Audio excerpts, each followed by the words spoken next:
We are live now. Okay, right. Thank you.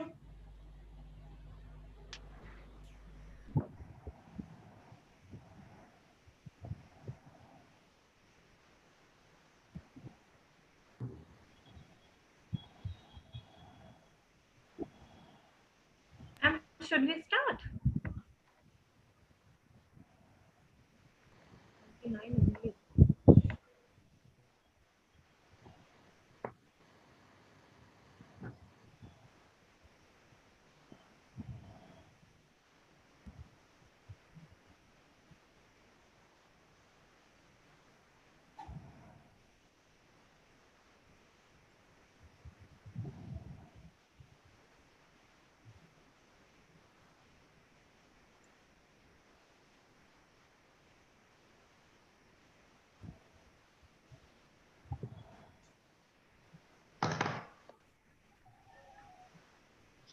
We are good to go, ma'am.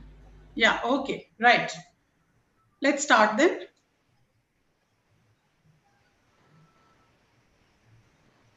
Shashank, Yes, ma'am. I'm waiting for Gunjan, ma'am. after the Vandana, focus on Dr. Pandey, okay? Yeah, I'm waiting for Gunjan, ma'am only. So Yeah, afterwards, she's there. She's there. Gunjan, ma'am, please proceed with the welcoming. Okay. No,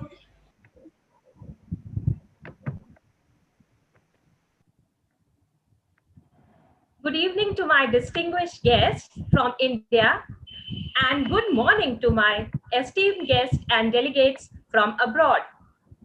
I, Dr. Gunjan, the co-convener of this international webinar, extend my greetings and hearty welcome on behalf of the Department of Economics and the whole of BSN, we call it fraternity, to this event.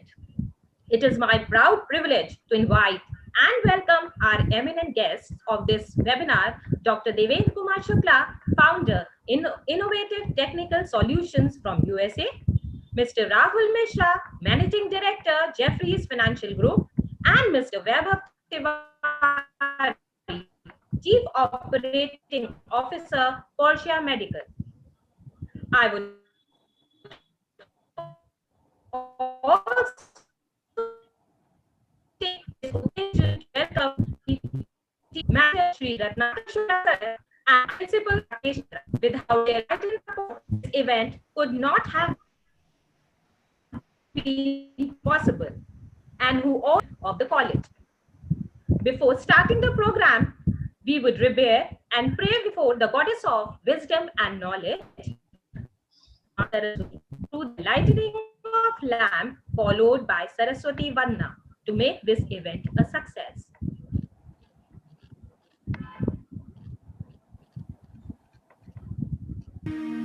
शुभं करोति कल्याणं आरोग्यं धनसम्पदा शत्रुबुद्धिविनाशाय दीपज्योति नमोऽस्तुते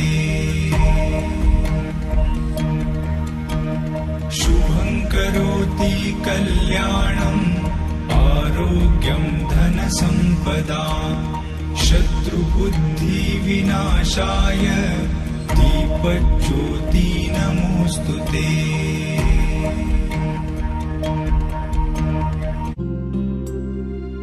या कुन्देन्दुतुषारहारधवला या शुभ्रवस्त्रावृता या वीणावरदण्डमण्डितकरा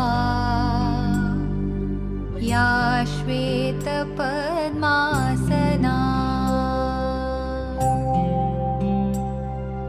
या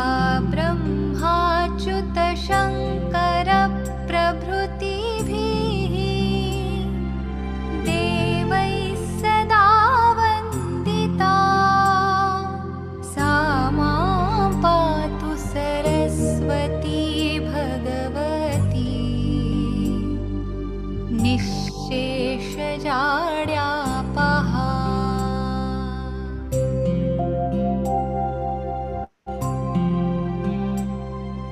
शुक्लां ब्रह्मविचारसारपर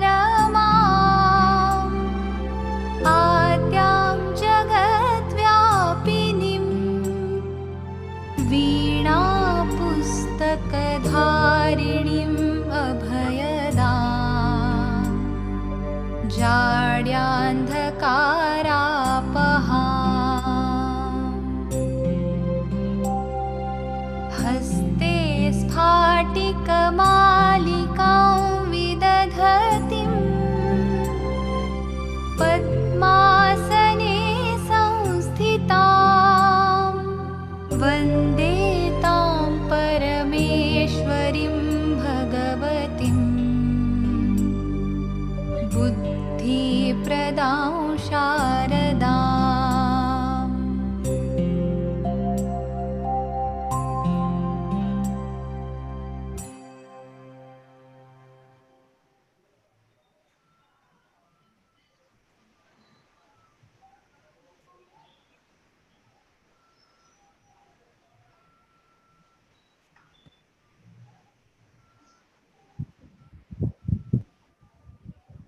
Before starting the now, I would request T.N. Mishra sir, who is a father figure to us and is the president of BSNV, to bless the occasion and welcome our eminent dignitaries. T.N. Mishra sir. Thank you, Gunjan. It's my great privilege to welcome dignitaries from India and abroad on this webinar so timely arranged by our economics department. For this, I'm very, very grateful to Dr. Neerja Mishra and Dr. Gunjan Pandey. Well, we are passing to very critical time in India. In the financial year 2020-21, the GDP is projected to be down by about 12 to 15%, which is unprecedented. And Corona alone is not responsible. We have several factors, and it's up to the great dignitaries who have joined this webinar to give us the ways to overcome this great crisis in India. And very strange things are coming to notice. Agriculture, with very good monsoon in India, agriculture growth has grown up by 4%, but the income of farmers has gone down. So, as I said, we are passing through very critical times, and I'm sure this timely webinar by our economics department and the great dignitaries who have joined us will show us the way. I welcome all the dignitaries who have joined this webinar again, and I offer my best wishes. Thank you very much.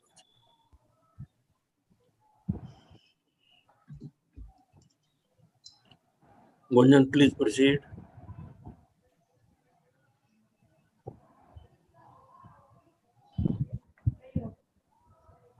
The theme of today's international webinar is Entrepreneurship post the pandemic, challenges and opportunities. To start with, I would request the convener of the webinar, Dr. Neerja Mishra, to introduce the topic before this august body of intellectual, academicians, scholars, art students, and those who are curious to hear our eminent speakers on this contemporary topic. Over to Dr. Neerja Mishra. Thank you, Dr. Pandey. Thank you very much, Dr. Pandey. And along with Dr. Pandey, I would like to welcome our dignitaries from Nigeria, Philippines, Singapore, South Africa, and the US. Thank you very much for joining us. And about the topic, India was already witnessing an economic slowdown before the onset of the pandemic. Abhijit Banerjee, one of the recipients of the Nobel Prize for Economics in 2019, publicly stated that the Indian economy was on shaky ground and that there were no signs of its economic revival in the future. The onset of the virus has further largely disrupted the economy, and the World Bank and rating agencies have projected that India's growth rate will be at its lowest since India's economic liberalization in the 1990s. The unemployment rate in India has gone up to almost 24% post the pandemic. According to experts, cities across the world will face almost 100 million new poor on account of losses of jobs, livelihoods, and income. tax revenues will drop, making investment difficult. So the situation basically at hand is a quagmire of poverty, unemployment, and hunger. In India, according to studies, 400 million people could be pushed into extreme poverty. And that is something which is worrying the economists around the world. Goldman Sachs expects India's GDP for the year ending March 2021 to decline by almost 14.8%. The fall was about 24% for the second half, Q2 of the financial year 2020-21, due to a massive fall in demand resulting from the strict lockdown of the economy. So the question that is now of utmost importance is how to reboot the Indian economy. Of the four basic factors of production, land, labor, capital, and entrepreneurship, it is entrepreneurship that is now of utmost importance to kickstart the economy. It is essential to motivate young returning migrants to be aspirational. The youth is likely to be low in self-esteem and confidence and anxious about their future. So maybe the Prime Minister's Atmanirbhar Bharat and vocal for local may well be the solution. Now we have three dignitaries, our speakers, who will further throw light on this topic. So it's now over to Dr. Gunjan Pandey to introduce the first speaker. Thank you, ma'am. It is time to welcome and introduce and listen to our speakers one by one. To start with, Mr. Vaibhav Tiwari, Chief Operating Officer, Portia Medical. I would call upon Dr. Neerja Mishra to introduce Mr. Tiwari before the audience. Neerja ma'am, please take over. Thank you very much, Dr. Pandey. Welcome, Mr. Tiwari. We are really pleased to have you here with us today, and we are grateful that you've taken time off, to be here with us. To introduce Mr. Tiwari, he is from the IIT Kanpur and from the IIM Calcutta. I don't think he needs very much of introduction here, but still, just to do, to complete the formalities, Mr. Vaibhav Tiwari is Chief Operating Officer at Portia Medical. He has more than 23 years of extensive experience in building new businesses across industries such as healthcare, business process outsourcing, technology, and supply chain management. Portia is the largest consumer healthcare brand outside of hospitals in India. At Portia, as a key member of the founding team from its inception, Vaibhav has been instrumental in building the organization to a scale of over 4,000 employees with operations in 20 cities, serving over 1 million patients so far. That is very impressive, Mr. Tiwari. In his earlier ventures, he co-founded iSeva, which is one of the first BPO and tech support companies in India. As the founder and president, he set up and ran the company's India operations in the initial years. Vaibhav moved to assume the position of president, India's operation at E4E, a company with which iSeva was merged in the year 2006. In this capacity, he managed their India operations across all the verticals with over 4,000 employees. His hobbies include golf and astrology.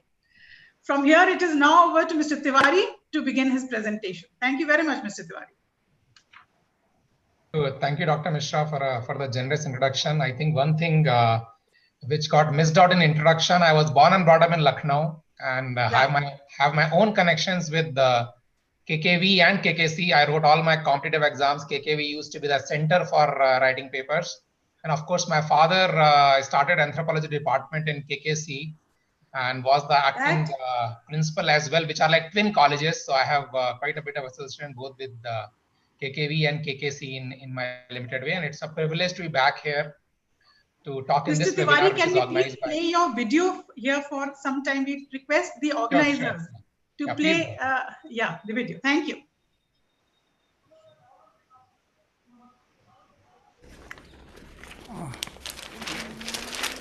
Sir मैं help कर दूं? नहीं,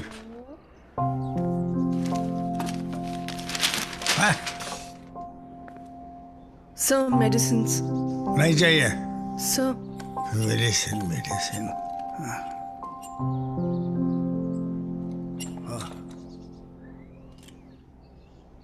The riot band entertained the waiting crowd at Hyde Park.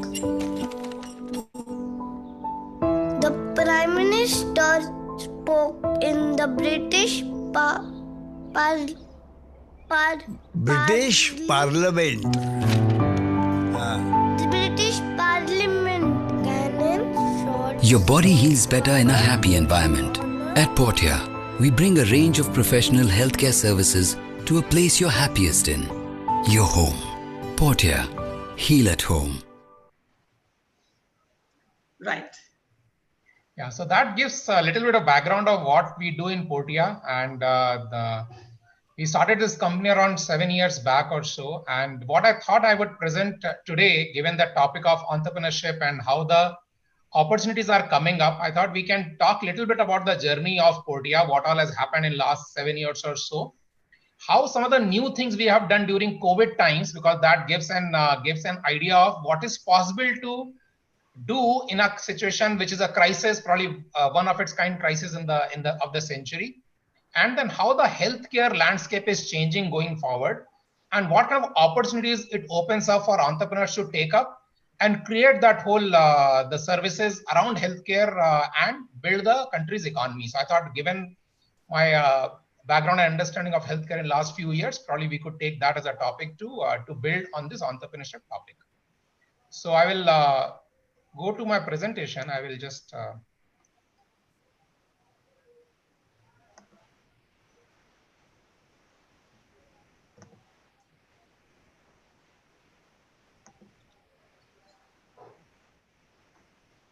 can I share the screen, please? Yeah. Sure.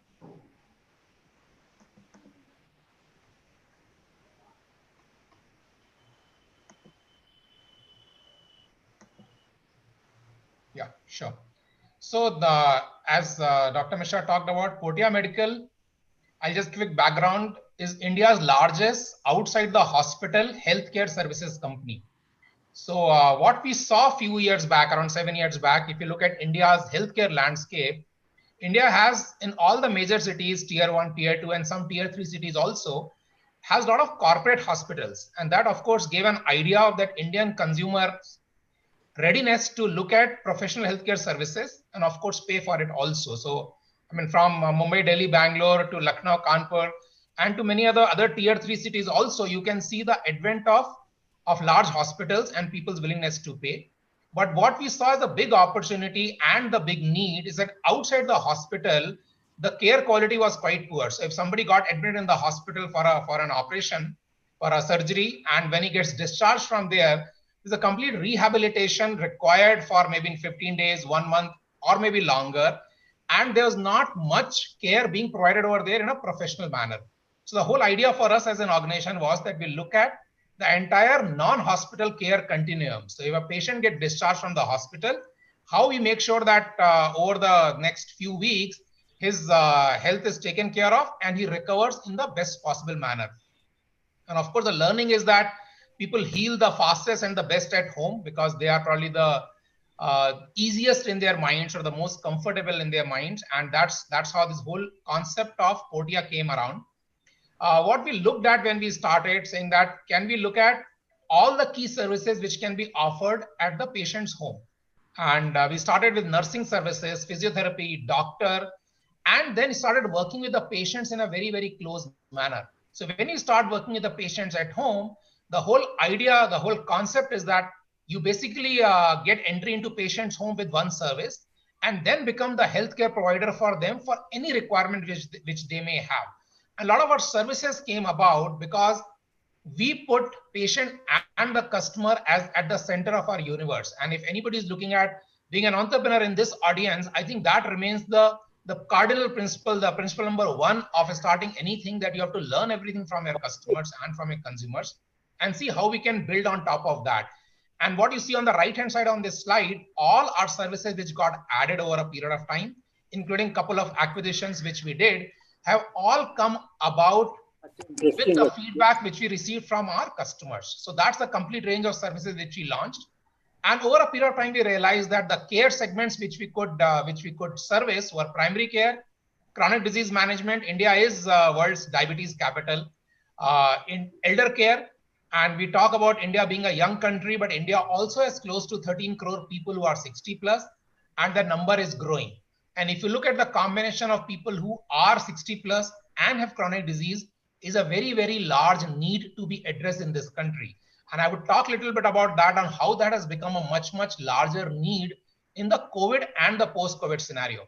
And of course, post-operative care, which is very, very critical. That's the idea with which we started, that how you take patients from the hospitals after discharge and support them at home with all the variety of services.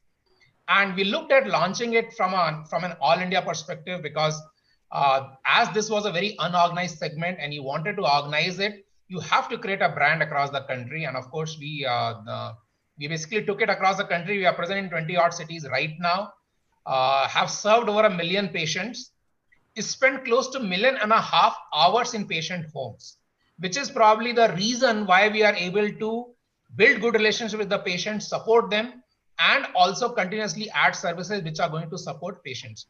And of course, all this kind of infrastructure with people where employees are not with us in the office, patients are not with us in our centers, because both of them are at home. Technology becomes very, very critical. And in post-COVID scenario, as you are seeing, I mean, we all are doing a webinar on Zoom. I mean, we used to do these kind of events in person in like auditoriums, but it has moved to webinars, leveraging technology as well, probably as you will do in an auditorium.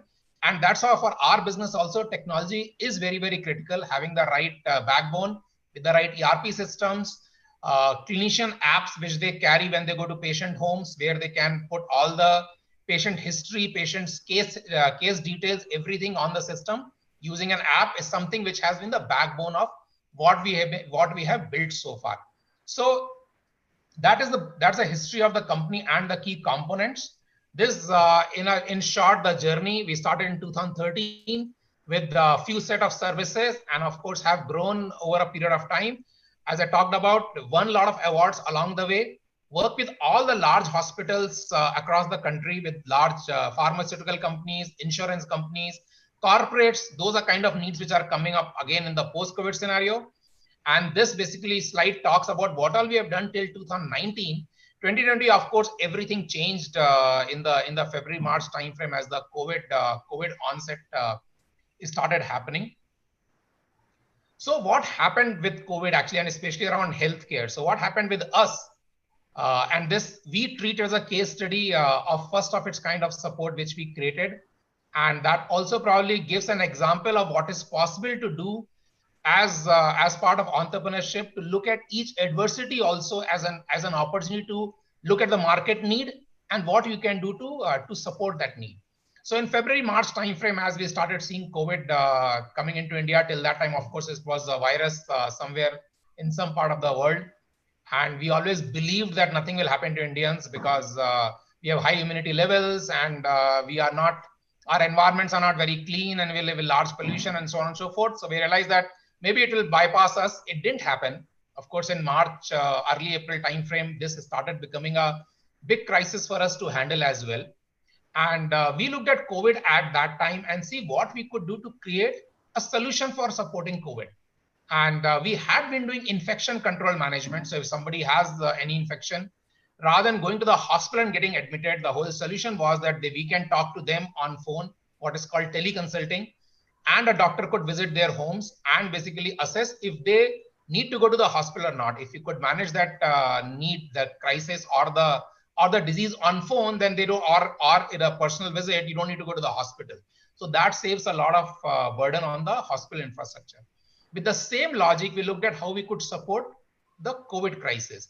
So what we did, we basically started working with few governments and said, can all the patients who are COVID positive, and government at that time, central government allowed COVID positive patients to be managed at home. Patients who are early stage, asymptomatic or mild symptoms could be managed at home. So then we created a whole solution around that and went to multiple state governments and said, can we work together and make sure that all the people who are testing positive, out of those who are asymptomatic or mild symptoms, can we just take care of them at home using technology, using our medical expertise and our expertise on how to manage a patient through their journey of recovery. And that's how this whole COVID support program was born.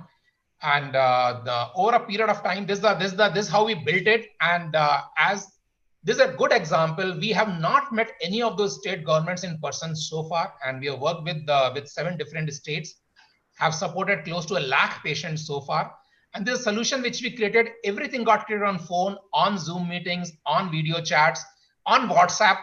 Okay, and this is probably the first of its kind solution which we could create, and everything happened remotely. And that's probably the testimony of what is possible if you look at look at any crisis, any need, and see what we can do to support it. And this is the process. I'm not getting into too much detail of how this whole process got created, but the point is that if somebody tests positive, government looks at those patient lists and say who are the patients who can be managed at home, who are asymptomatic or early stage COVID positive. And then that list came to us. We had our set of doctors and healthcare workers who will talk to these patients every day, understand their condition, do the complete patient onboarding, create the case file for them, and review their vitals and progress over the period of time when they are home isolated. If somebody needed more support during that time, we had multiple doctor calls to them to take care of them. And if any patient really needed to go to the hospital at that time, we coordinated along with the state governments and arranged for the ambulance, and those patients went to hospitals. This basically ensured that the load on the hospital infrastructure in India, of course, had that worry at that time that our hospital infrastructure is not as big as in some of the developed countries. So how do we manage this crisis? We looked at saying, how can we reduce the burden on the hospitals? Because before that, a lot more people are going to hospitals out of scare as well. And we said, we'll just take care of those patients at home and they don't need to go to the hospital after that. And that's how this whole process got created. End of isolation period, which was 17 days, then 14 days, now 10 days. We could basically look at the patient condition and discharge them. And then they remain in quarantine for a couple of days and 7 days, depending on the government guidelines. And of course, after that, they got discharged.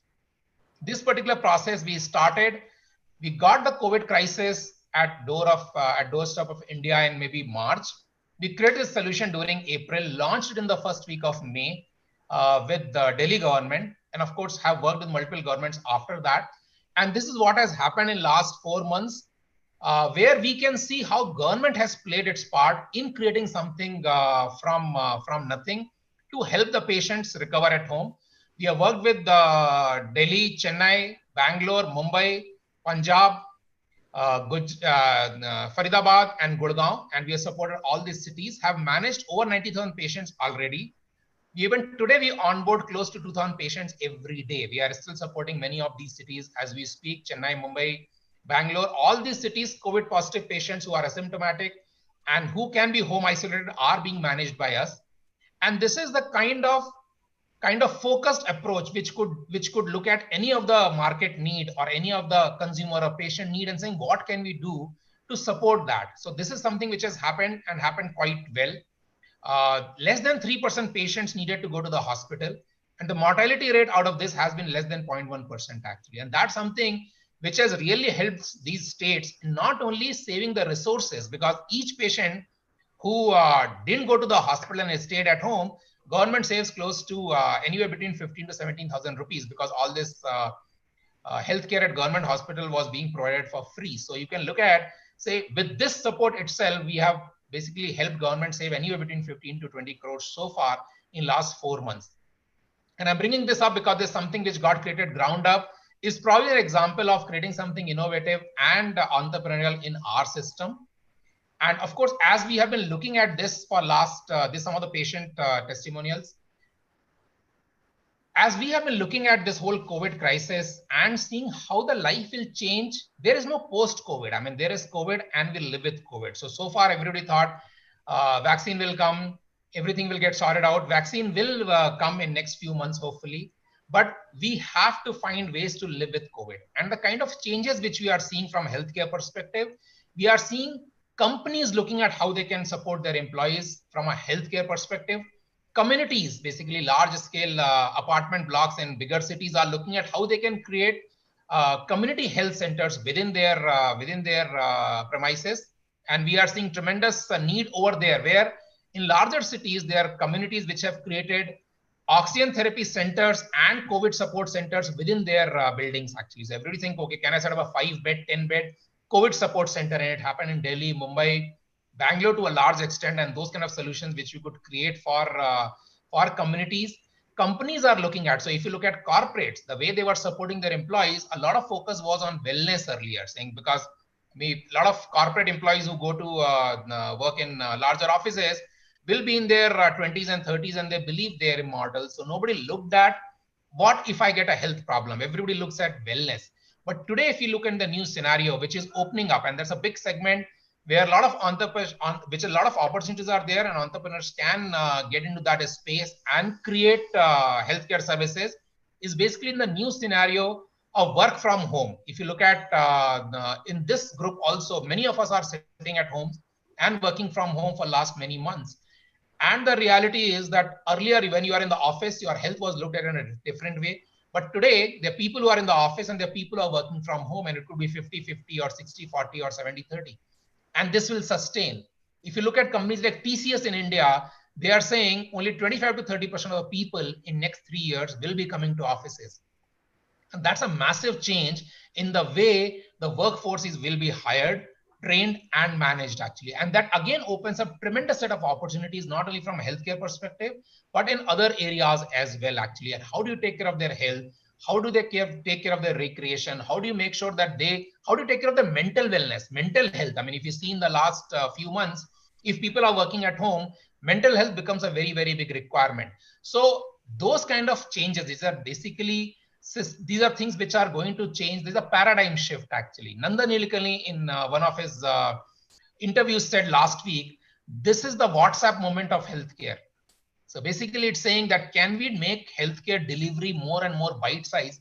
Can we take it to larger population? If you look at Government of India came with a new health policy, which they will look at implementing in next few years, which is tremendous focus on infection management, which is tremendous focus on doing primary health centers in all the district, towns, villages, and making sure that can we take care of people at the ground level, elderly population. If you look at, I mean, in today's scenario, people will be very, very wary of getting out of their homes and going to hospitals because they are afraid they will catch an infection.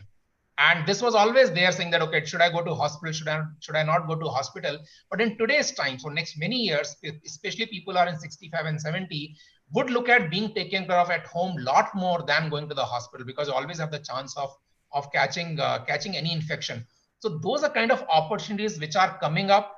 This is the paradigm shift in terms of how healthcare is looked at, how technology is looked at, how wellness is looked at. And Government of India talked about that in detail in their policies, which they launched in last few months.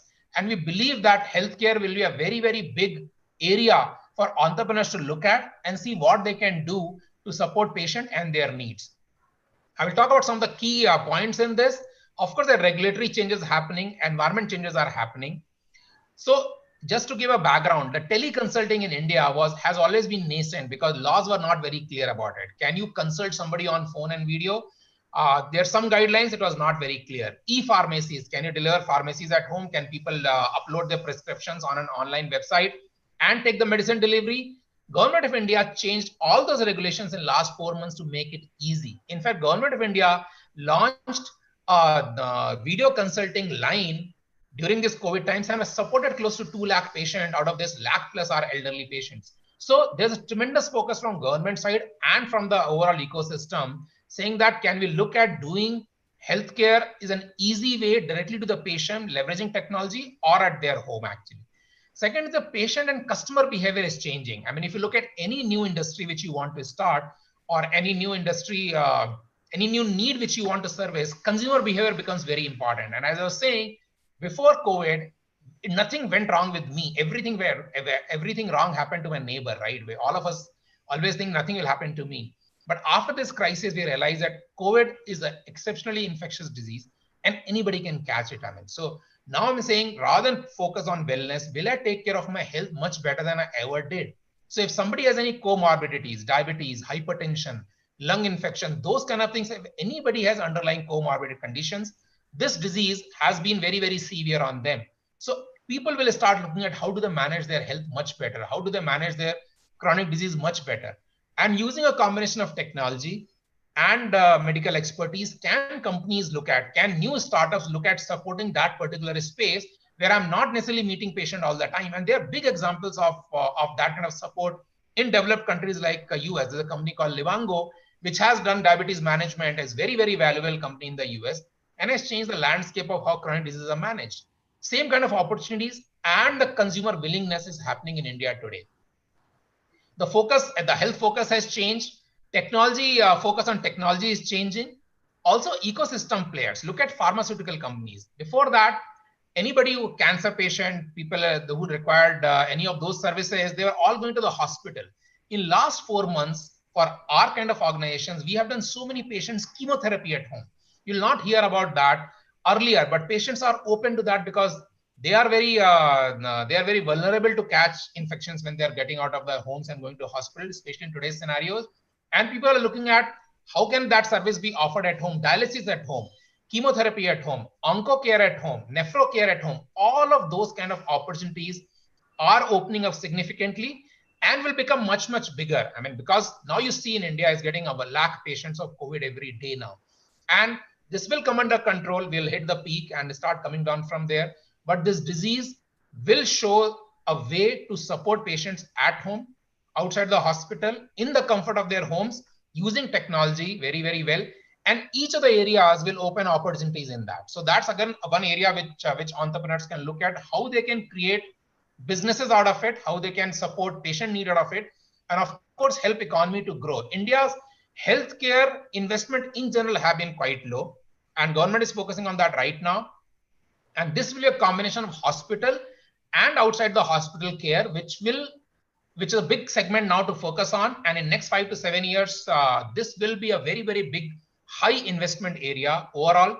So any of the people who are looking at getting into healthcare can look at each of these areas and see how they can build their businesses and support this need, and of course, add the country's economy. What are the other dynamics? Just talk about few things. The home care, which we have been doing, has moved from basically nice to have to must have now. Okay, hospitals are looking at how they can create the whole care continuum and look at basically leveraging patient engagement, patient support outside the hospital, also post-discharge as well. And of course, all the ecosystem players, as I was saying, are looking at how they can work with outside the hospital healthcare support system. So which are the potential for new services in healthcare? These are some of the things which we have listed.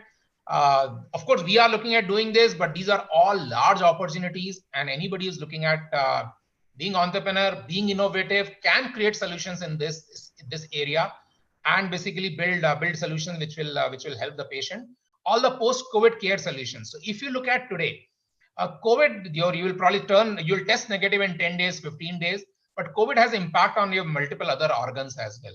The COVID related rehabilitation is a big need. And we are seeing enough and more centers coming up in countries like Italy and Spain, which are basically the first countries which are largely impacted. Can we look at post-COVID rehabilitation as an opportunity? That's an area which entrepreneurs can look at to build services. The elder care is a very, very large need. It has always been there in India, and of course we have our own support systems where people stay with families and all. But we believe that this is another area. Elderly with comorbidities is a very, very, very, very big need to take care of their health. If you look at larger, more developed countries also, if you look at Italy, Spain, US, their death rates have been very, very high, especially in the beginning. And most of those deaths, more than 50% of those deaths were happening in old age homes, what is called assisted living homes, because those homes were not supported with the modern healthcare services and or specialties. And when this whole COVID came, elderly being most susceptible to that, most of deaths happened there. That's why death rates in all those countries are very, very high in the beginning. This basically makes sure that this becomes a very big need for us to address and help the consumer and the patient with. Chronic care solutions I talked about. India gets close to 70 lakh new diabetics every year and has the largest diabetic population in the country, in the world today. And diabetes is a big precondition which makes COVID more severe in the patients. So this is again something which can offer tremendous opportunities. And I'm saying it again, using technology, using remote support, using remote monitoring can change the landscape, can change the way in which healthcare has been delivered across all these segments. The digital hospital, how do you basically look at hospital? People go to their hospital for tertiary care and everything else can happen leveraging technology, either before that going to the hospital or a post discharge. How can you leverage technology and make that whole experience a lot more seamless? People can and entrepreneurs can look at setting up businesses in that area and support hospitals both pre-admission as well as post discharge. Remote monitoring I talked about, more focus on the critical care and the high acute cases, which again could be significant because people look at only for surgeries, go to hospital, everything else can it be managed remote, and along with technology and teleconsulting. This is basically a little bit depiction of how a tele and digital platform can work. So you look at, I mean, mobile phone becomes the main thing. You can chat, you can do an audio consult, you can do video consult. You can have a health manager who can support you. That's another concept which we believe will become significant in this country. Government is looking at doing the national digital mission where all your health records could be in one place. You'll have a health ID, and using that you can maintain all your health records in one place, and that makes you your health portable in that sense. I mean, you can move from one provider to another provider to take care of your health. And of course, the analytics, artificial intelligence can help you to basically support these patients in a more predictable manner. And of course, chronic disease management, which again is a significant thing. You basically look at supporting the patients through their journey and making sure that their parameters are basically more and more in control, that patients are taking care of their health in a much better way and are living a healthier life, which makes them a lot more immune to COVID or COVID kind of diseases which are likely to come. So if you see in last 20 years, the world has faced many of these COVID kind of diseases, right? The coronavirus is the family of coronavirus, SARS, MERS, all of those have been part of the same family. COVID, of course, is a lot more infectious than those. But this whole world is likely to face these kind of things probably a lot more frequent than what we have done so far. And taking care of your health in proactive manner basically makes you more and more prepared proactively to handle those kind of crises. So if you look at the whole healthcare landscape, we believe that India is at the cusp of the innovation, of the need and the investment, and COVID has basically made it much faster and a lot more acute in terms of the need being seen actually. And government, private players, hospitals, other ecosystem player, pharmaceutical companies and all are all looking at how they can basically support the patient need and the healthcare needs in a lot more proactive manner going forward. So this opens a lot of opportunities, and we believe that entrepreneurship can change the face of healthcare in India, opens a lot more opportunities and willingness and ability to support the patient. So I think that's the kind of support system and companies and the startup ecosystem which can be created to do services in healthcare. Any questions? I'll be happy to answer.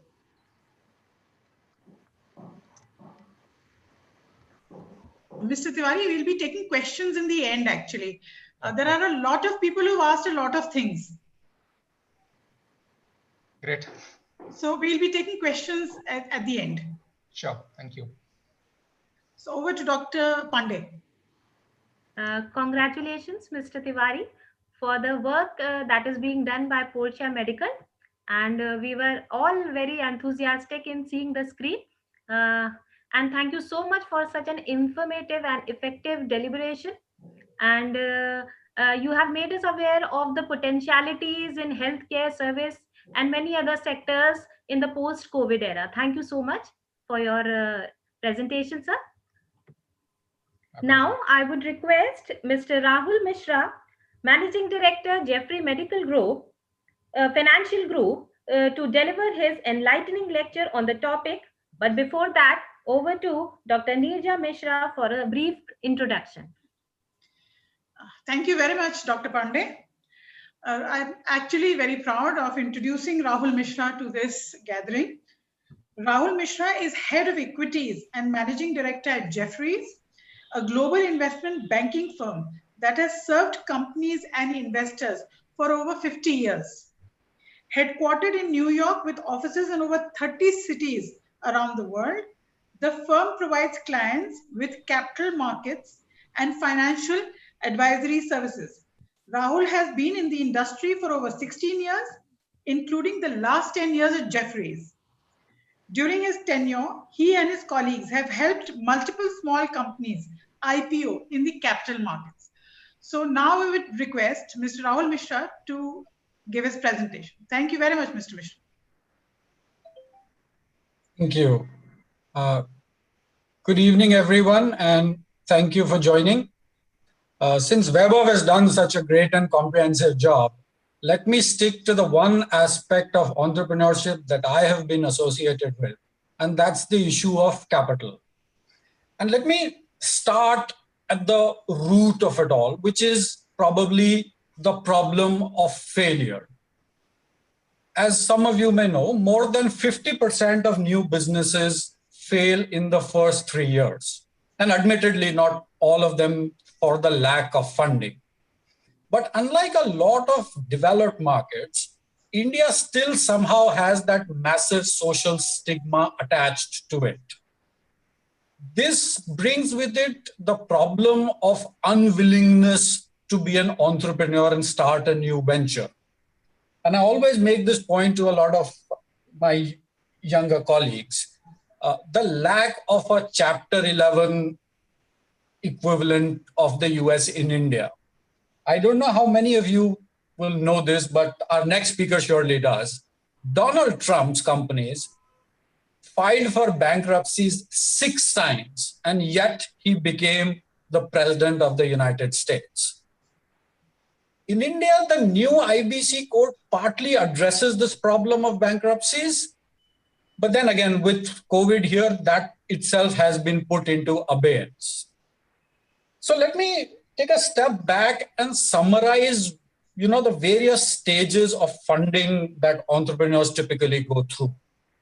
First is what is probably known as, the startup capital, the money that you raise from family and friends. And from here begins the big journey.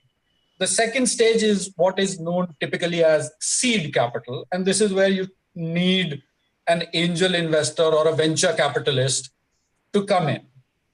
But by now, you have to have established a large market opportunity and a proof of concept to raise money at this stage. Third is what is generally in the private circles known as Series A funding, which is where your product or your service has already gained traction. There are a few venture funds looking at you, and you can probably look at a bank loan as well. Fourth is when you're seeing very rapid growth, which is typically known as Series B or Series C funding. And the fifth is the final stage where some businesses choose to go public. Now, the problem that has happened because of this pandemic is that a lot of entrepreneurs are stuck in this stage 2, stage 3 concept, where they're having trouble raising money from angel investors or from venture capitalists, or even where the money is being raised, there's trouble trying to get more, even as the business is beginning to take off. Generally, what happens is by this stage, you may probably not have enough documentation for a bank loan or a VC funding. You're still making losses. And given that because of the pandemic, your revenues have pretty much collapsed, while your fixed costs haven't, this is what is known as in industry parlance as the valley of death, where you're making losses, there is a chronic need of capital, and that is unavailable. The pandemic has elongated this period by, anywhere between, I hope it's only 6 months, but it could be a year or more. And this is a big challenge that entrepreneurs in India are facing. you've invested in the business, there are fixed costs that you can do nothing about, and revenues have basically gone to zero. Well, this is unless you are a tech startup, and if you have been, well done, because tech startups have actually gained in the pandemic. The good thing in the last 10 years has been that the source of funding is also starting to change. And this is especially true for tech startups, where banks are no longer the go-to for most of the people, given banks' own troubles in India, and I'll come to that in a minute. Technology is now being harvested to bridge the gap between entrepreneurs and financiers like never before. Today, if you just go on to Google and search, funding for startup, you will get probably more than a dozen names that will pop up. You can go in, log in, put in your details. And within a few days, if you have a business that makes sense, you'll get enough and more people who will at least listen to you. I think this is a very, very healthy development. And this bodes very well for entrepreneurship in India. The government at its end has tried, but as we know, they have their own lack of resources given where fiscal deficit is. And things like the Mudra scheme have faced their own set of challenges. So for example, the Mudra has this inherent problem that the total sum of money is capped at 10 lakhs. And even here, the bank's history is telling us that there is enough bad assets being created, which is creating further trouble for banks. Now, the problem with COVID is that even as labor issues are becoming a bigger challenge, the want for working capital is getting bigger and bigger. And typically it is in these kind of working capital requirements that you would want the banks to come in and handhold entrepreneurs. The trouble with the Indian banking system, unfortunately, has been that we've now seen almost at least half a dozen years of massive bad loan issues. Even if I forget about the PSU banks and look at the top 5, the most,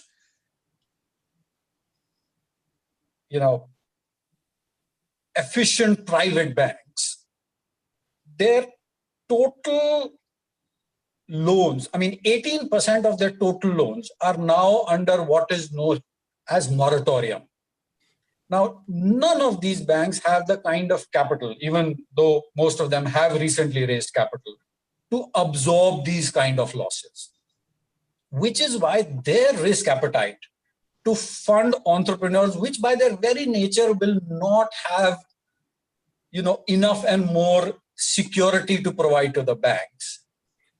That risk appetite is today probably running at multi-decade lows.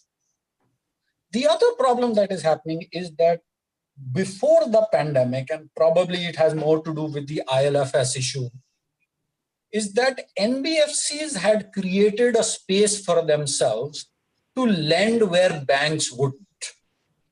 Now, because of what happened last year around the ILNFS issue and now this pandemic, NBFCs are also facing their own set of challenges. Historically, NBFCs have had two sets of modes of funding. One has been from the banks itself, and the other has been from the bond stroke debt markets. If you look at the debt markets today, probably 2 or 3 of the top NBFCs are all that can raise money from the debt markets. It'll probably be an HDFC, a Bajaj Finance, and pretty much nobody else.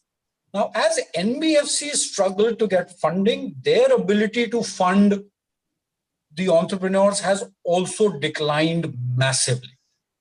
And this is the problem that we are today facing with domestic funding. The net result of all of this is that we've seen, as the pandemic has stretched, that there is more and more consolidation in the industries, and this is across industries. The large and the strong are getting larger and stronger. And to be fair, I think this is a phenomenon we started seeing right after demonetization. it got strengthened around the GST and now under COVID. Even within the government, we are seeing this pressure emanate in the sense that 3 years ago, we had 27 national banks. Today, we are down to 12. And from what I hear from the government, there is more consolidation happening in that space as well. So our opportunity and avenues of raising funds domestically, at least from the banking system, are narrowing by the day. If the economy remains under the kind of pressure that it is right now, and as most of you will know, that India is probably the world's worst hit major economy due to COVID, down almost 24%. And our own estimate is that for the full year, we will probably have a contraction closer to 10%, which is probably the worst reading in more than 4 decades for India. On the other hand, the big opportunity, and that is unprecedented, is that global capital has never been cheaper. Global rates are, well, if you look at the US, we are closer to the zero bound. If you look at Europe, we are negative. So there is abundant capital available chasing growth. And what was, say, a hurdle rate of 15 to 20% growth to get funding earlier has today probably moved to high single digits.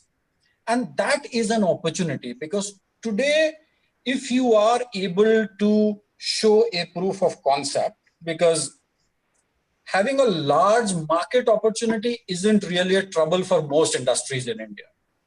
If you are able to prove a proof of concept, there is money available, and this is again somewhere where technology comes in, that you have the ability to broadcast your business plan to the whole world and an audience like never before. And you can do it without spending any reasonable sums of money.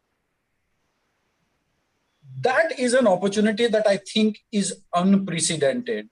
And even over the next 2 or 3 years, my sense is that this is going to become a bigger and bigger source of funding for entrepreneurs in India.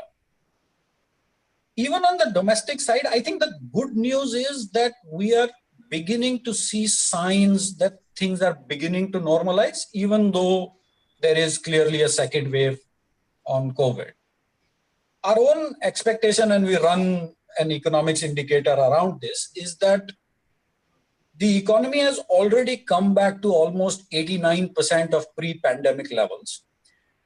But the trick here is that if you look at pre-pandemic levels as they are defined, these are probably a January, February aggregation.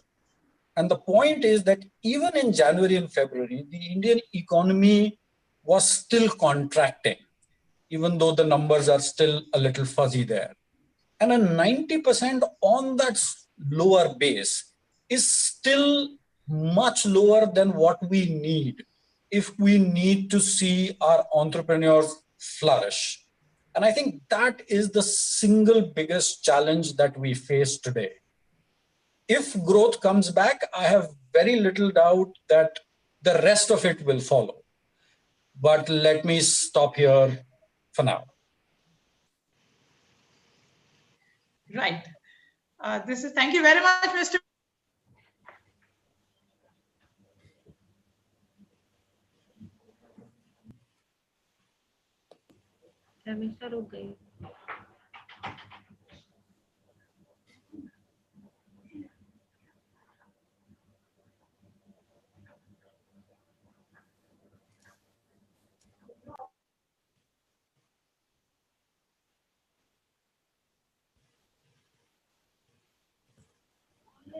Mm-hmm.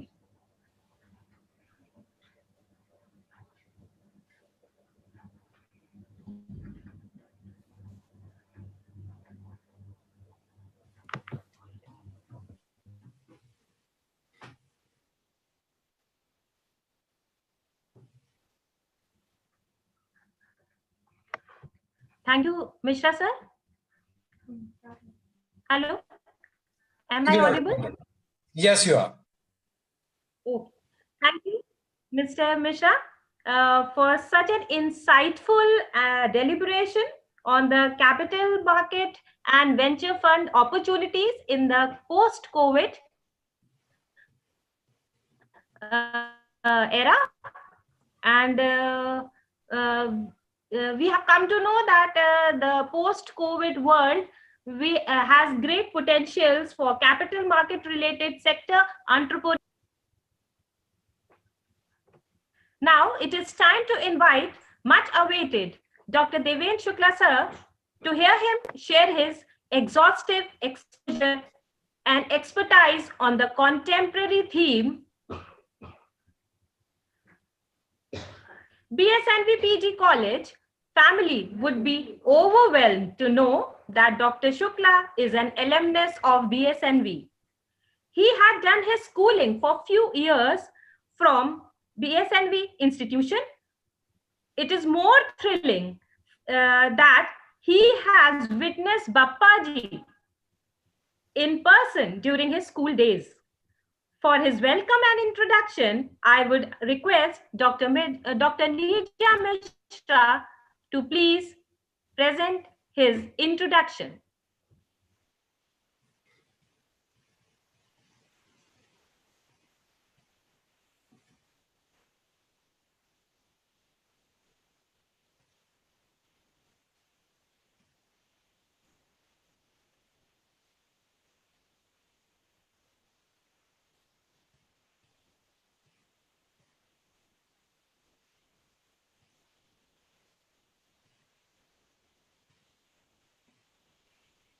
Ma'am?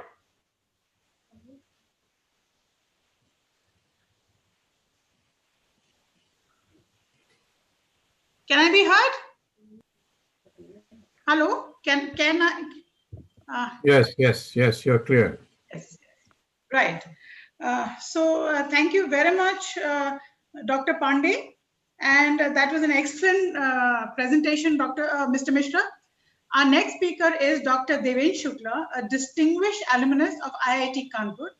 He obtained a PhD degree in probabilistic applications to engineering systems from the University of Delaware, USA. Dr. Shukla is a serial entrepreneur, a hands-on investor, and an engaged mentor. He has worked on many cutting-edge technologies, including probabilistic design on nuclear power plants, oil spills, beach erosion, cancer risk assessments, deep mines, nuclear and toxic waste disposal, solar waste management, civil defense infrastructure construction, worldwide logistics, fintech, oil exploration, etc. Over the past 30 years, he has built 5 successful businesses, directly hired over 2,000 people, achieved 50% per year compounded growth for 10 years. He has procured and delivered over $2 billion of services and products throughout the world. He is particularly proud of having built several world-class teams and focusing them on customer success.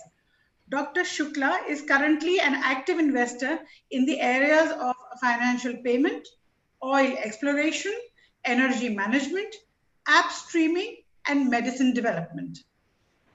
He is dedicated to assisting others in building businesses and job opportunities. Having studied at Bappa ji's KKV College and met Bappa ji, he currently lives in California. That, Dr. Shukla, is very impressive. Thank you very much for being here on a Saturday morning at 4 o'clock. Thank you very much. Kindly continue. Thank you very much. I'm very, very proud that KKVC is in great hands. Thanks, Dr. Pandey, and thanks, Dr. Mishra. It's hard to follow Mr. Tiwari and Mr. Mishra and their excellent presentations. They both addressed 3 of the key items of entrepreneurship. Getting an understanding of customer, what the customer need is, and then technology to deliver the product that you can, or services that you can provide, and the funding that you need to to grow the business. I am going to present the perspective of potential entrepreneur, or as all of you as teachers, how you can instill in a potential entrepreneur what to think about and what to worry about and what not to worry about. I'm not an economist, so my perspective is that of a business builder. Currently, I'm an executive chairman for a fintech company. Again, as Bappa Tiwari pointed out, the focus of that company is to first and foremost to try to find what bothers the users. We are looking at the world of a small business. Any business is basically focused on receiving money and paying money. At the end of it all, it's about transfer of money and then keeping track of it and maintaining inventory, maintaining HR. How can a small business focus on that person's business? A small business person should focus on his or her business and not on the bureaucracy of keeping track of money, of when and how to get paid and how to keep. And that's the niche that we are addressing through the company called Spend Labs Inc., which I founded and I'm running.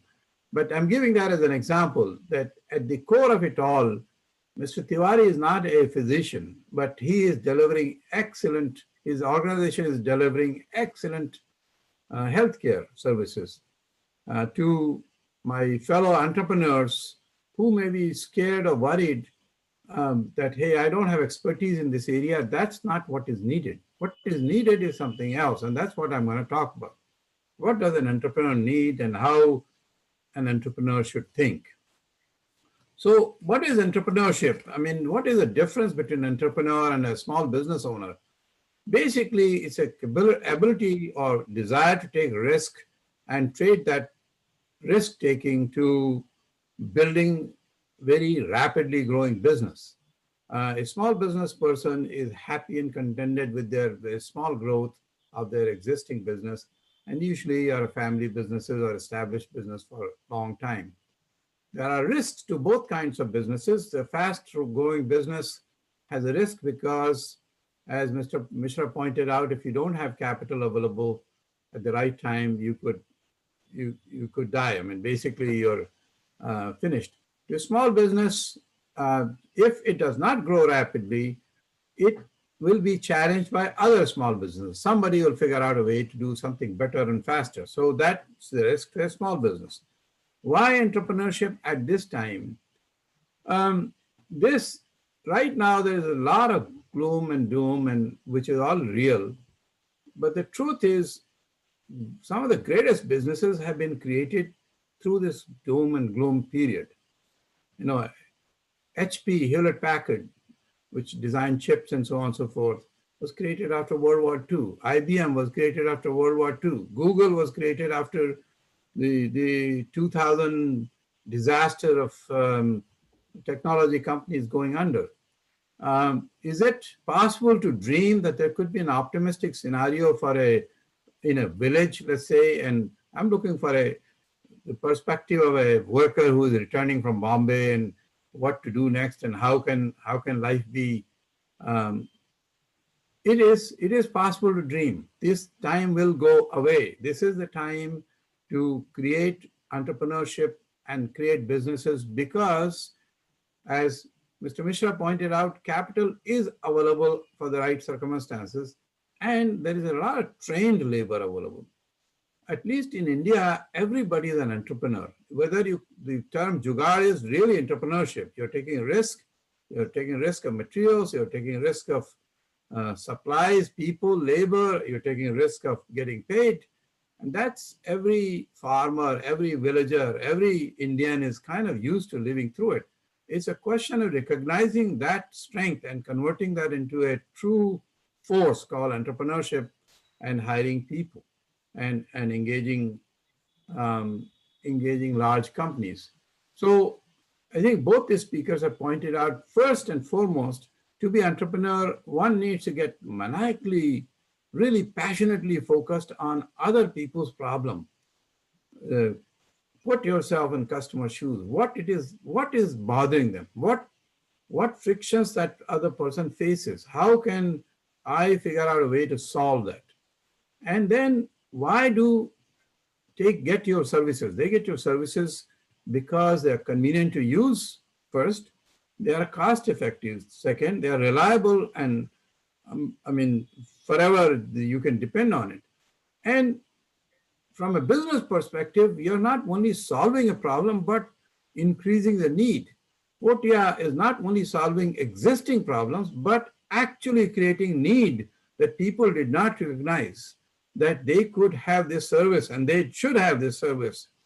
Uber is not only substituting taxis, but they are creating a new way of transportation, which is cheaper, better, more convenient, and therefore more trips will be made. So they are not just taking a fraction of taxi business away, they're creating entirely new business. That's what entrepreneurship is about. Not so in a nutshell, you're trying to understand the problem, trying to understand the friction or difficulties of a user, trying to overcome them in a very friendly, user-friendly sense. The user experience becomes very important, and then eventually in a cost-effective and reliable sense. If that happens, the customer comes to you because the customer needs you. Google never advertises. You need Google much more than Google needs you. So Facebook doesn't advertise. So ultimate goal for all entrepreneur business are to achieve that point. Do we get there on day one? We don't. We start. How do we start? How does an entrepreneur start? It starts with, first and foremost, honestly, absolutely honestly recognizing their strengths and weaknesses and passions. And when I say honesty, I don't mean honesty in terms of financial transaction, of not stealing other people's money. It's honesty knowing that, okay, I am good at this, I'm not good at this, I truly honestly can do this, I can stay up 18-hour days, I can, so that is the first and foremost part for a single entrepreneur to think about. Evaluate yourself, then evaluate the potential markets, and don't necessarily limit yourself to your PhD or your degree. I mean, entrepreneurship is really making things convenient, faster, and cheaper. And you can make things convenient, faster, and cheaper, which are not necessarily your expertise. So don't be afraid. There are no 10 feet tall people in this world. I mean, people become district magistrates or billionaires. There are no 10 feet tall people. Everybody starts at some point in time. So don't be overwhelmed by this big, huge term called entrepreneurship, VC and funding and IPO. Solutions will be found. You will get there and the gates will open. So if you have the desire to and passion to do it and do it forcefully, but be honest with yourself at all times. And I absolutely cannot emphasize being honest to your partners, to your customers. Does the customer really get what the customer wanted? Did my employee really get what the employee wanted? You absolutely be absolutely honest with every aspect of your business life. Now that may sound a kind of odd thing to talk about in a current country which is quite corrupt, but there is no way to build a business. I guarantee you the Portia, everybody at Portia really, really soul searched, and they were very good to each other and to their customers. That's the only way they will build it. Otherwise, sooner or later, it is easy to get a customer once, but not easy to get customer forever.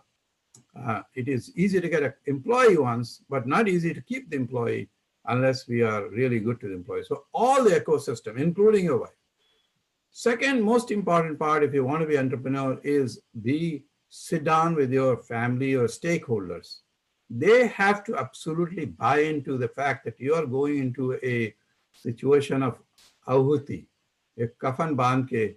You just put a banded white band around your head and you are kind of surrendering to the Lord, whatever religion you belong to. And that, other than God and other than safety of your family, that becomes the highest priority in earnest, not in words, in earnest. So if you want to go to a movie and if you want to serve this customer, there is nothing else which can come higher than this passion, this entity, this genoon, whatever the term you want to use.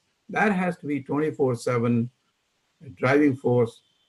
Only thing that exceeds that is family safety and God.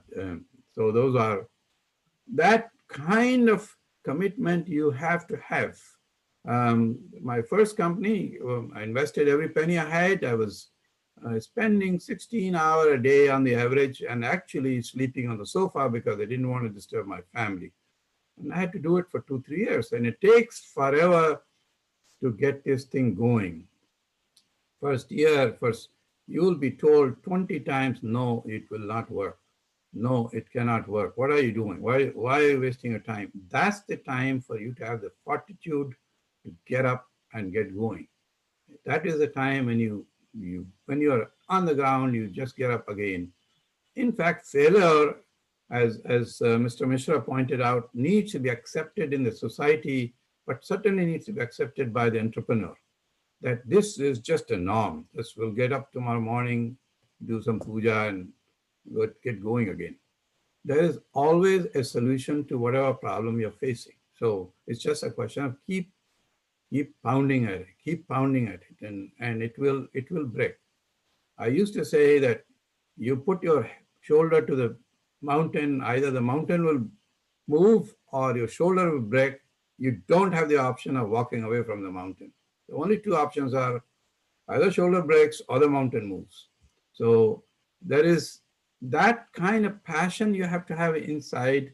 Otherwise, there are other opportunities to have businesses.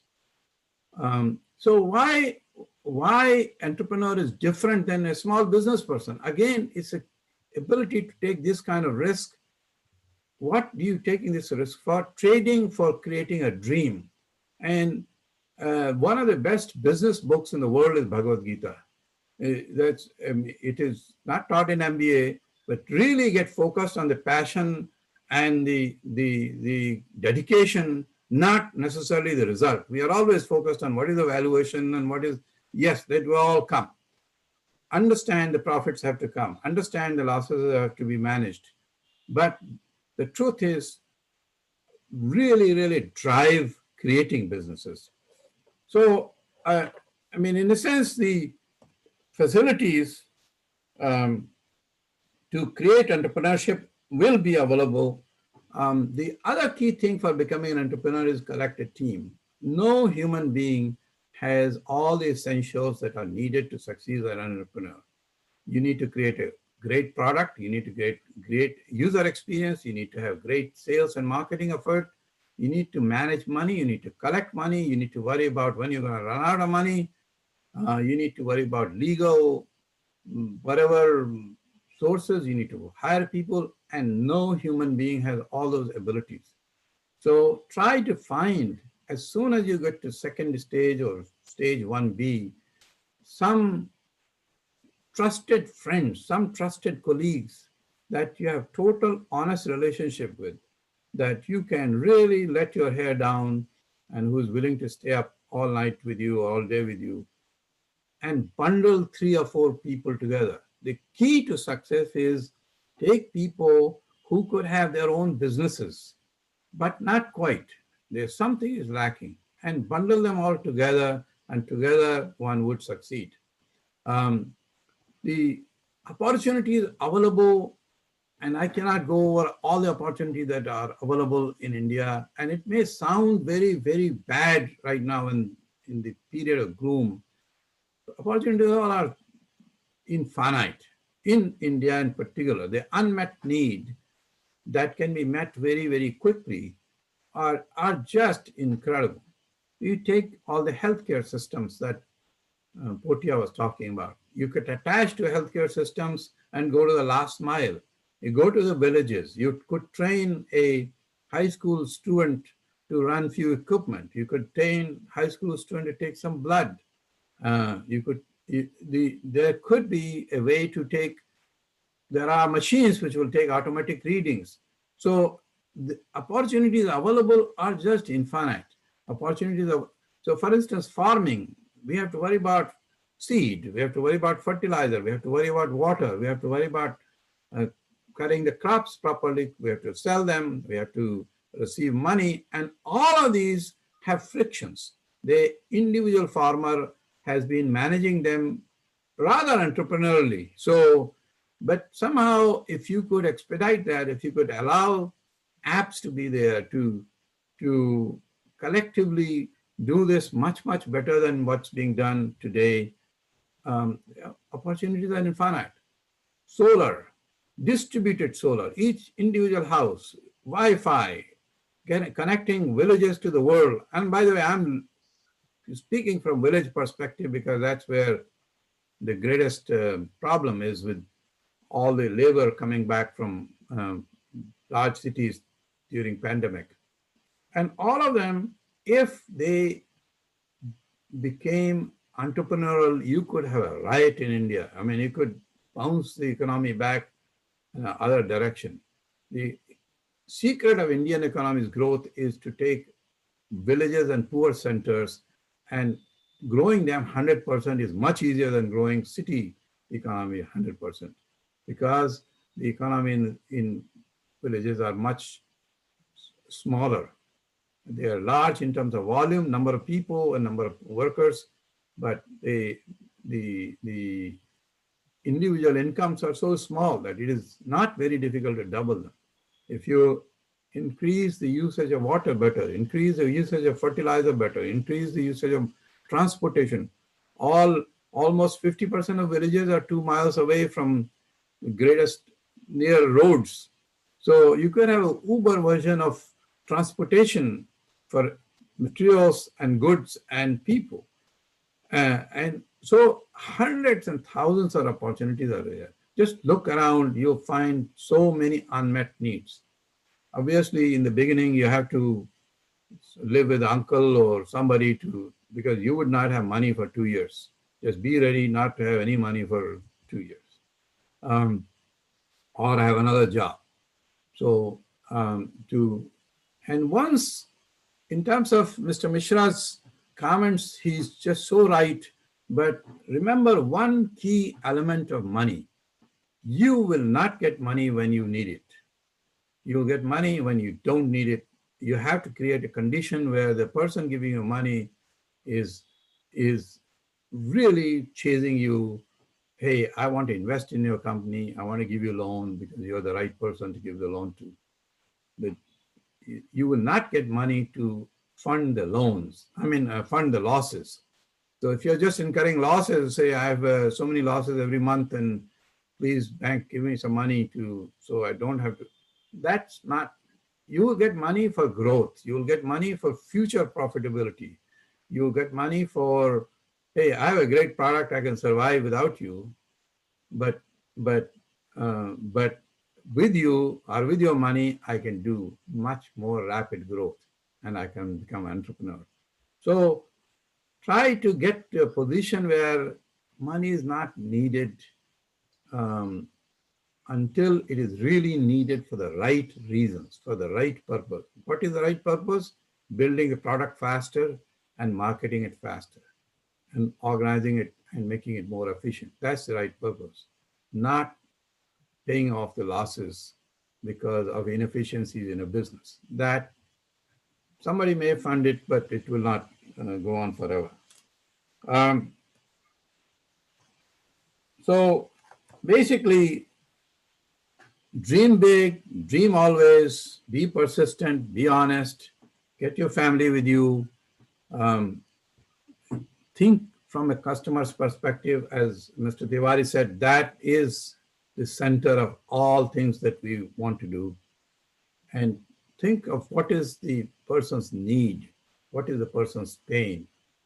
In a very basic level, business is very simple. A customer has money and customer has headache. If we can understand and solve that headache, and that headache could be whether the person likes blue color shirt, that would be a headache, or doesn't like to work with tall people. Whatever the headache is, solve that headache. and that person will part with the money. I think I may have taken more than enough time. I'll be open to any questions. Thank you again, Mr. Mishra, Mr. Shri T.N. Mishra, Dr. Pandey, Dr. Nirja Mishra, and Mr. Rahul Mishra, and Mr. Bappa Tiwari. Thank you for allowing this opportunity to connect back to Lucknow.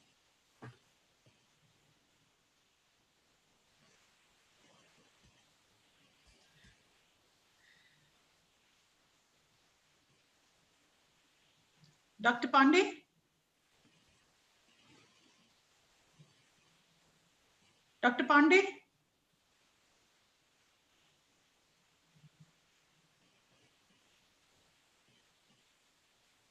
Yeah, so thank you very much, Dr. Shukla, for this excellent presentation. And you're right, there are opportunities all around. All we need is to find them. Can Dr. Pandey take over, please? Yes, ma'am. Huh. Right. Thank you, Dr. Shukla, for your excellent deliberation. It was full of profound knowledge and experience and must have been very informative for the dignitaries for exploring new entrepreneurial opportunities in the post-COVID era. Thank you, sir, for your motivational presentation to build up new entrepreneurial environment in the post-COVID era, and this is actually the need of the hour for India as well. Thank you so much, sir, and please be with us whenever we call you. Thank you so much, sir.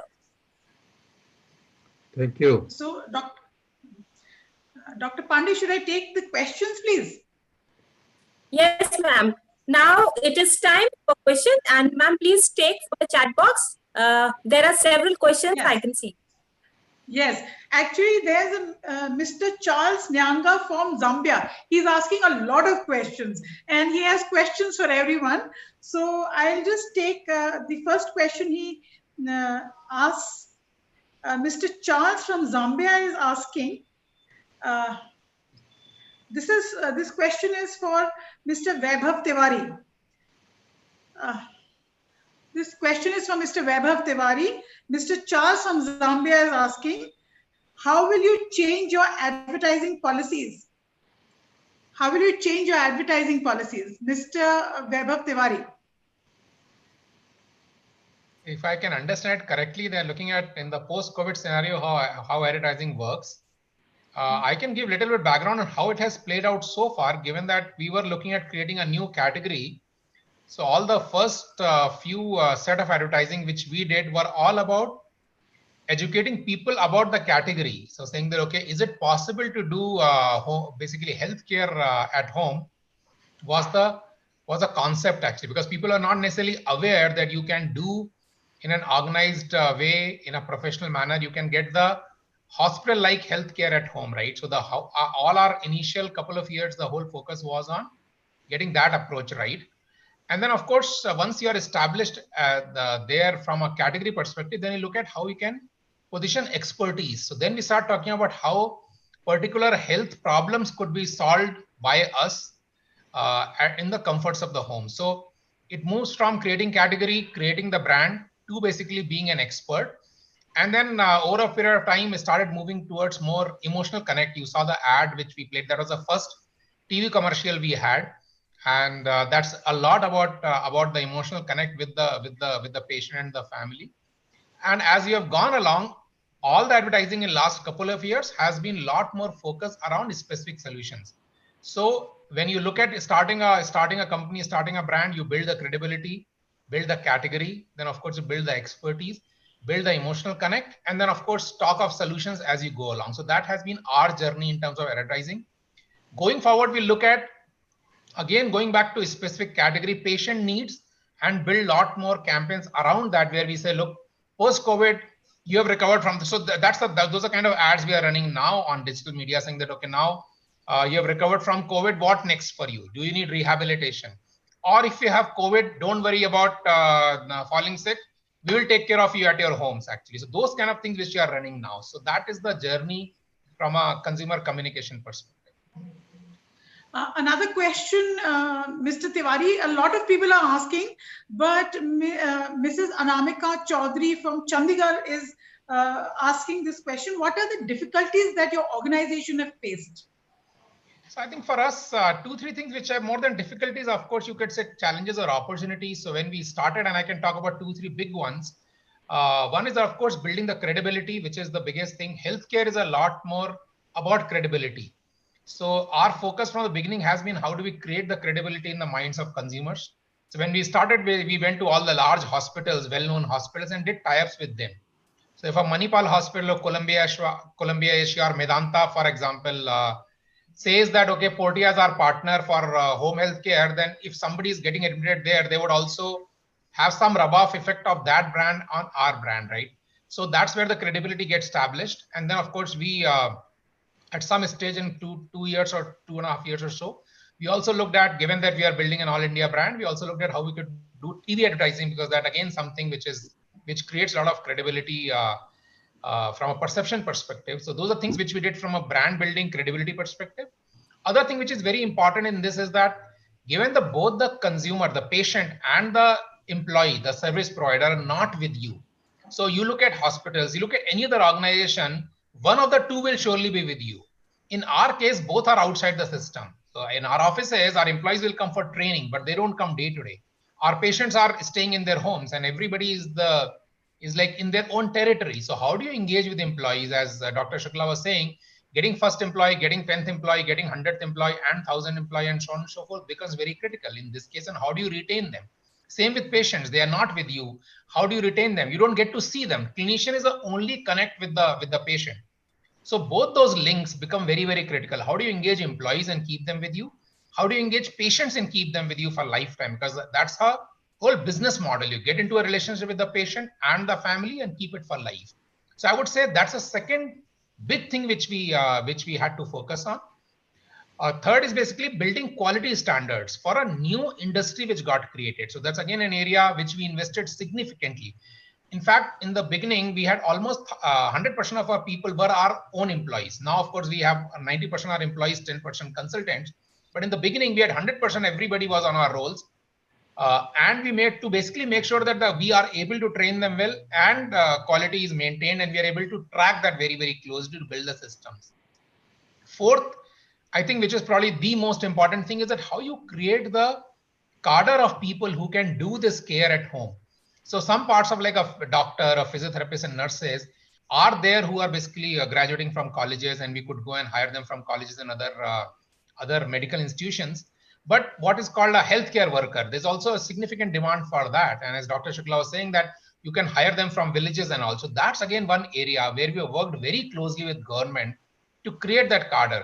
And a lot of those demand is basically in big cities, and the supply is in smaller cities. So as a company, we have gone to villages of Bihar, Jharkhand, UP, and basically worked with government organizations, what is called National Skill Development Council, worked with them as partners, looked at their partners, how we can source people, train them, retain them. So this kind of corridors we created. I mean, somebody comes from, just name it, a Shahjahanpur or Gonda, and villages from those areas and nearby villages from there, which cities they are most comfortable with. I mean, people have all kind of issues when they migrate to bigger cities, right? Including food and so on and so forth. So how you create those corridors, how you get those people, create the employment opportunities, and retain those people. So that I would say is the fourth one, which has been the significant employment generation opportunity also for the country. So I would say those are 4 opportunities or challenges for us to build this organization. Right. Thank you very much, Mr. Tiwari. There are lots of questions, but I'm not going to be taking every question. So Mr. Charles from Zambia has been very active, and he has a question for Mr. Mishra. Mr. Rahul Mishra. Mr. Charles from Zambia is asking how he sees small businesses struggle with building trust in their organization. I think the biggest issue with smaller businesses is that eventually the team has to buy into the dream. And I'm referring here to what Dr. Shukla had said, that the only way it works is in small businesses for everybody to feel that they are a part of the dream. If you haven't bought into the story, if you don't feel that you are in some sense a part owner of the business, it does not work, because unlike large organizations where there is a certain defined role for you, and how the organization ultimately has limited meaning for you. In smaller organizations, you swim or you sink together, which is why building trust in smaller organizations ultimately is the baby of the entrepreneur, whether he has his team buy into his dream. I don't know if that answers this question. Yeah, it does. It does, Mr. Mishra. And there's a second question for you from Mr. Sartaj Ali Khan from Sikkim. And he's asking, what is the government's role in encouraging small businesses?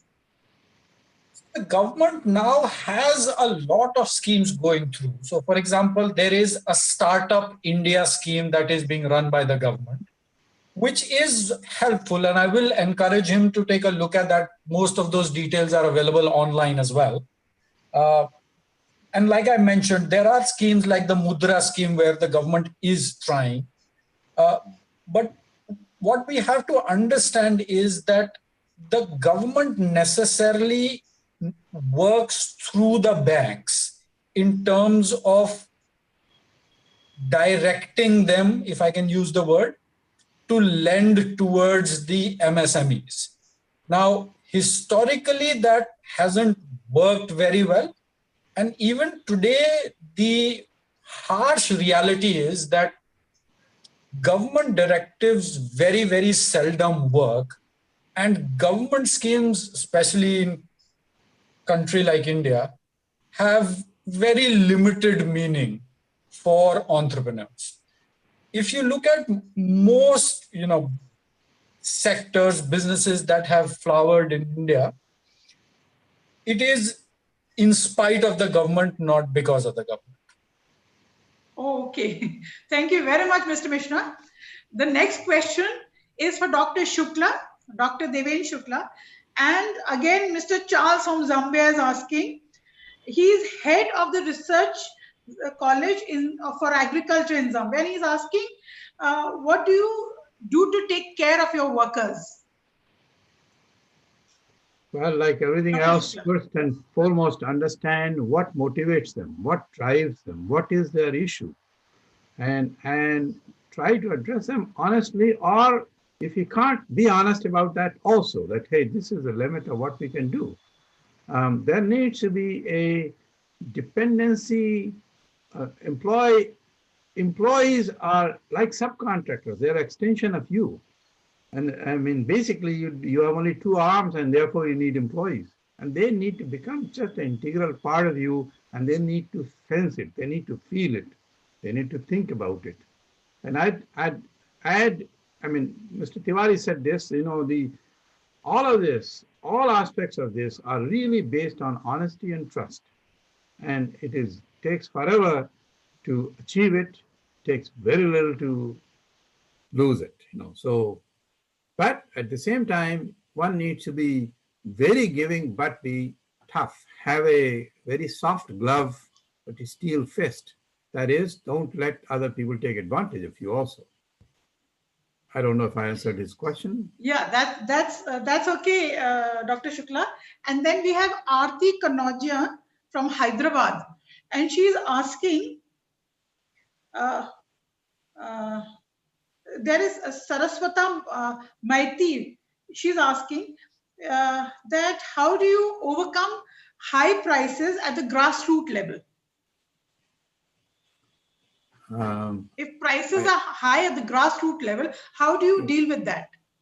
Yeah, well, like anything else, competition is one way, and second is somehow try to suggest the suppliers also to become entrepreneurial and see if they can reduce their costs by somehow combining them together. The why the prices drop? Prices drop because something is delivered more efficiently, more properly on at the right time and at the right place.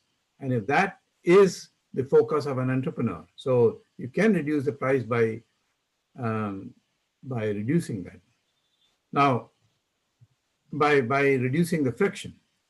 Going back a little bit to Mr. Mishra's comment, the government is focused on being methodical and regulatory. Entrepreneur is focused on speed and quick success. So there is there's some friction. What government can do, though, is provide huge opportunities in terms of money and places where the entrepreneur can succeed. For instance, the friction with Chinese and production of Chinese toys and products and so on and so forth represent a huge opportunity for small entrepreneurs in India. There are 10,000 products which are being brought in that somehow can be replaced. So anyway, I don't know if I answered. Thank you very much, Dr. Shukla. Dr. Manjula Upadhyay from the AP Sen College is absolutely impressed with you. She says that people follow unethical practices and you've been focusing on honesty. She's terribly impressed with you. Thank you very much. Hey, it's not because I'm trying to be some sort of a godly person. It is the best business strategy. I mean, it is not, if you are really selfish about your business, build trust. And build trust with all your partners, your wife, your children, your employees, your customers, your suppliers, your banks, your insurance people. Everybody build trust because you would need that trust to succeed. Right. Thank you very much, Dr. Shukla. It's now over to Dr. Gunjan Pandey for the formal closing of the webinar. Now, I would request our Principal Judge, Rakesh Chandra, to present the vote of thanks to our eminent speakers, esteemed dignitaries of the webinar from India and abroad. Thank you, sir, for all the support you have rendered to make this webinar successful. Over to Chandra, sir.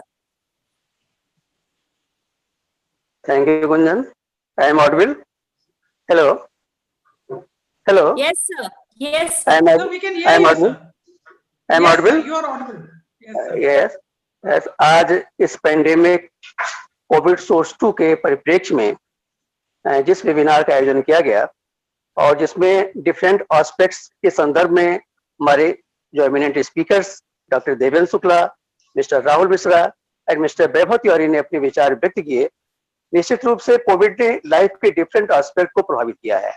इसमें medical field भी है, economic field भी है और इस pandemic में न केवल हमको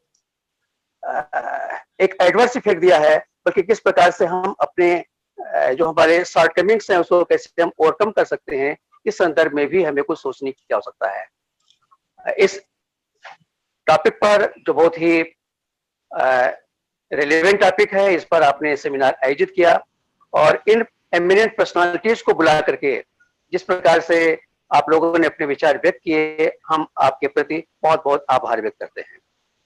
हमारे प्रबंध समिति के अध्यक्ष महोदय परम श्रद्धेय CTN मिश्र जी, जिनकी प्रेरणा से हम सारे कार्य कर पाते हैं और हमारा महाविद्यालय निरंतर प्रगति के मार्ग पर चल रहा है, हम उनके प्रति भी आभार व्यक्त करते हैं। हमारे प्रबंध समिति के सेक्रेटरी मैनेजर श्री ठाकुर शुक्ला साहब, जिनके सहयोग और जिनके सहयोग से, जिनकी प्रेरणा से हम ये सब कार्य कर पाते हैं, हम उनके प्रति भी आभार व्यक्त करते हैं।